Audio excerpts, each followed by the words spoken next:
خاتم النبیین، شفیع المذنبین، رحمت للعالمین حضرت محمد مصطفیٰ صلی اللہ تعالیٰ علیہ وآلہ وسلم نے ایک مرتبہ صحابہ کرام رضوان اللہ تعالیٰ علیہم اجمعین کے سامنے ایک جنت میں جانے والے آخری انسان اور اسی طرح جہنم سے نکلنے والے آخری انسان کے بارے میں بیان کیا۔ آپ علیہ السلام نے ارشاد فرمایا کہ جو آدمی سب سے آخر میں جنت میں داخل ہوگا وہ گرتا پڑتا اور گھسیٹتا ہوا جہنم سے اس حال میں نکلے گا کہ جہنم کی آگ اسے جلا رہی ہوگی۔ پھر جب وہ جہنم سے نکل جائے گا تو جہنم کی طرف پلٹ کر دیکھے گا اور جہنم سے کہے گا کہ بڑی بابرکت ہے وہ ذات کہ جس نے مجھے تجھ سے نجات دی۔ اللہ تعالیٰ نے مجھے وہ نعمت عطا فرمائی کہ اولین و آخرین میں سے کسی کو بھی وہ نعمت عطا نہیں فرمائی تھی۔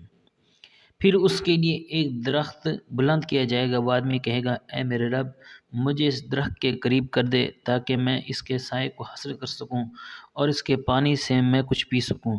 اللہ رب العزت فرمائیں گے اے ابن آدم اگر میں تجھے یہ دے دوں تو پھر اس کے علاوہ تو اور کچھ نہیں مانگے گا؟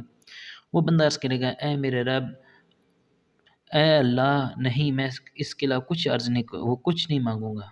اللہ سے وہ اس کے علاوہ کچھ اور نہ مانگنے کا کہے گا اور اس کا رب اس کے عذر کو قبول فرمائیں گے کیونکہ وہ ایسی نعمتیں دیکھ چکا ہوگا کہ جس پر اسے صبر نہ ہو سکے گا۔ اللہ تعالیٰ اسے اس درخت کے قریب کر دیں گے، پھر وہ اس کے سائے میں آرام کرے گا اور اس کے پانی سے پانی پیے گا۔ پھر اس کے لیے ایک اور درخت بلند کیا جائے گا جو پہلے درخت سے کہیں زیادہ خوبصورت ہوگا، تو وہ آدمی عرض کرے گا اے میرے رب مجھے اس درخت کے بھی قریب فرما دیجئے تاکہ میں اس کا پانی پیوں، اس کا سایہ حاصل کر سکوں اور اس کے بعد تو میں کسی اور چیز کا سوال ہی نہیں کروں گا۔ حق تعالیٰ شانہ فرمائیں گے اے ابن آدم کیا تو نے مجھ سے پہلے وعدہ نہیں کیا تھا کہ تو مجھ سے کوئی اور سوال نہیں کرے گا، اور اب اگر تجھے اس درخت کے قریب پہنچا دیا تو پھر تو اور بھی سوال کرے گا۔ اللہ تعالیٰ پھر اس سے اس بات کا وعدہ کریں گے کہ وہ کوئی اور سوال نہیں کرے گا، تاہم اللہ تعالیٰ اس کا عذر قبول کریں گے کیونکہ وہ ایسی نعمتیں دیکھ لے گا کہ جس پر اس آدمی کو صبر نہیں ہو سکے گا۔ اللہ تعالیٰ اس آدمی کو اس درخت کے قریب کر دیں گے اور پھر وہ آدمی اس کے سائے میں آرام کرے گا اور اس کا پانی پیے گا۔ اسی طرح اور بھی درخت اس کے قریب آتے رہیں گے یہاں تک کہ وہ آدمی اس طرح سوال کرتا کرتا جنت کے قریب پہنچ جائے گا۔ تو جب وہ جنت کی نعمتیں دیکھے گا، جنت کے انعامات کو دیکھے گا تو پھر اہل جنت کی آوازیں سنے گا، پھر عرض کرے گا اے میرے رب مجھے اس میں داخل کر دیں۔ حق تعالیٰ شان سے فرمائیں گے اے بنی آدم تیرے سوال کو کون سی چیز روک سکتی ہے؟ کیا تو اس بات پر راضی ہے کہ تجھے دنیا اور اس دنیا کے برابر جو کچھ بھی دنیا کے ہیں اس کے برابر دے دیا جائے؟ وہ کہے گا کہ اے میرے رب کیا تم مجھ سے مذاق کرتا ہے جبکہ تو میرا رب العالمین ہے؟ تو حق تعالیٰ شان فرماتا ہے میں تجھ سے مذاق نہیں کر رہا، میں جو چاہتا ہوں اس پہ خوب قدرت رکھنے والا ہوں۔ یہ حدیث پاک کا مفہوم ہے حتیٰ کہ اس آدمی کو جنت میں داخل کر دیا جائے گا۔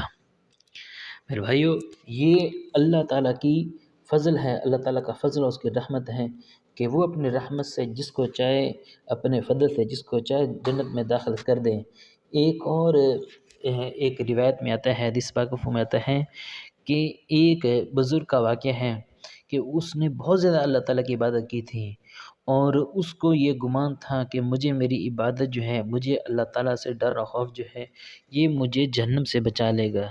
چنانچہ جب اس کا انتقال ہوا تو وہ اس کے بعد جو اس کے ورثات ہیں ان میں سے کسی نے خواب میں دیکھا کہ اس کی کیسی کیفیت ہے۔ انہوں نے دیکھا کہ وہ تو جہنم کے قریب ہیں اور جنت کے بالکل اتنا جنت سے دور کر دیا گیا ہے۔ پھر حق تعالیٰ شانہ اس کو جنت کے قریب لائیں گے اور اس کو جہنم کے قریب کر کے اللہ تعالیٰ اس کے کہیں گے، اس کو قریب کر دیں گے۔ جب وہ قریب ہوگا تو وہاں پر اس کو پیاس لگے گی، پیاس کی شدت سے وہ بے تاب ہو جائے گا اور اس کی یہ کوشش ہوگی کہ کسی طرح مجھے جنت کے قریب کر دیا جائے اور مجھے جہنم سے دور کر دیا جائے۔ چنانچہ ایسے ہی ہوگا کہ حق تعالیٰ شانہ اسے جنت کے قریب تو نہیں کریں گے البتہ اس کے درمیان میں کر دیں گے کہ وہ جہنم کے پھر بھی اتنا زیادہ دور نہیں ہوگا، پیاس کی شدت سے پچھتائے گا اور بار بار اس کی زبان جو ہے حلق سے بہر آ رہی ہوگی۔ وہ اللہ تعالیٰ سے عرض کرے گا کہ یا اللہ مجھے آپ کی کبریائی کی قسم ہے، باری تعالیٰ مجھے اس سے دور کر دیجیے۔ حق تعالیٰ شانہ فرمائیں گے کہ اس سے دور ہونے کی قیمت جو ہے وہ صرف اور صرف پوری زندگی کی عبادات ہیں۔ اگر تو وہ دے سکتا ہے تو دے دے، اگر تو نہیں دے سکتا تو پھر تجھے نہیں ملیں گی۔ وہ کہے گا کہ یا اللہ مجھ سے میری ساری عبادات لے لیں اور مجھے اس کے بدلے میں ایک گلاس پانی دے دے۔ چنانچہ اس سے ساری عبادات اس سے لے لی جائیں گی، اور پھر جو ہے اس کو ایک جنت سے اس کو ایک پانی کا گلاس دے دیا جائے گا۔ جب وہ پانی پیے گا تو اس کی شدت اور بڑھ جائے گی۔ وہ کہے گا پھر کہے گا کہ یا اللہ مجھے اور پانی چاہیے۔ تو فرشتے اس سے کہیں گے بھئی اس کا بدلہ تو ساری زندگی کی عبادات ہیں۔ وہ کہے گا کہ باری تعالیٰ میں تو پھر ساری زندگی کی عبادات دے چکا ہوں، میرے پاس تو کچھ نہیں ہے۔ چنانچہ وہ مایوس ہو جائے گا، اپنا سر نیچے کر لے گا۔